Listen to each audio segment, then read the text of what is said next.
What's up everyone, Art at Patience Metal Fab, and I'm bringing you another episode on our Volvo 242 build.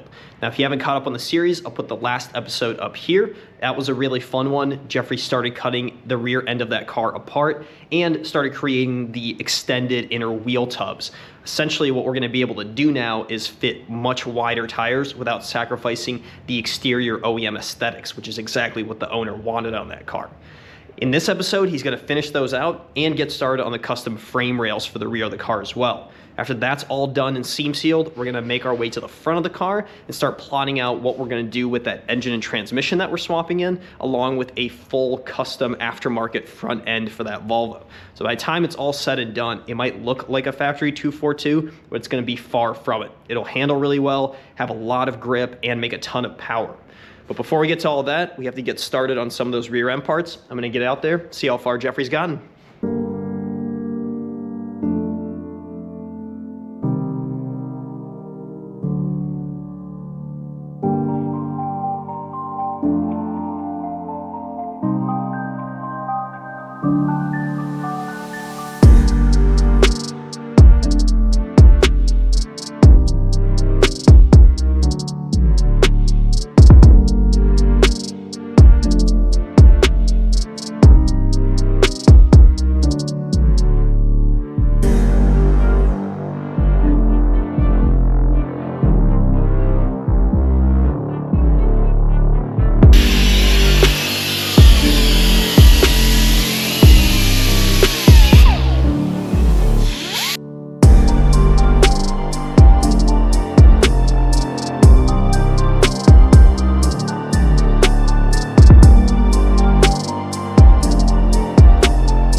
The rear end of the Volvo 242 is pretty much wrapped up, so I figured I'd grab Gary and have him kind of give us a breakdown on what we've done. Now, obviously, a few episodes ago, we had this all ripped apart. We cut out the tubs, we cut out the frame rails, and now it looks like a complete car, along with OE-style silicone. Not only are we finished here, for the most part, a couple of spots to touch, but what you can see is the sealing and the finishing aspect of what it takes to really take something where you've cut the whole rear end apart, changed everything on it. You've got all this new sheet metal that's gone in, and I just wanted to talk a minute on what it takes to make sure that you don't wind up with rust coming back out of this stuff, coming back through.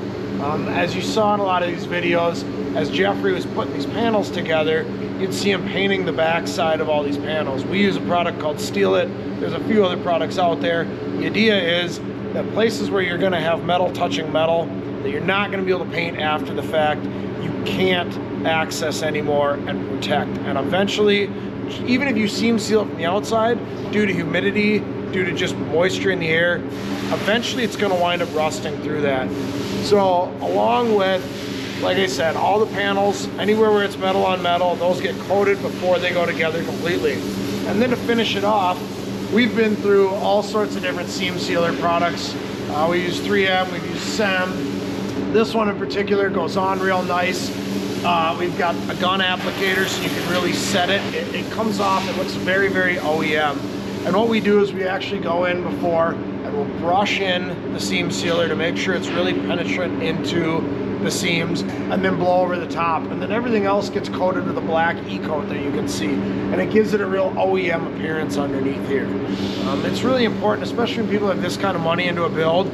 You know, they're going to take the car, they're going to be happy with it, but 5, 6, 7 years down the road, you want to make sure the car still looks as good then as it does now. And those are some of the details that really get missed by a lot of builders. Really, the last part that we have to do back here is line all of this in a Rhino liner, so it is going to look seamless. There's a couple little spots that are missing right now, so that's going to close all of that up. And then we're going to be moving on to some of the bigger stuff in the rear end, but we're going to save that for a future episode. In the next one, we're going to be talking about engine and transmission and moving our way up to the front to figure out what front suspension kit we're going to do on that. It's going to be a really exciting episode. If you guys are liking the series so far, make sure to like this video, subscribe to the page. We'll see you in the next one.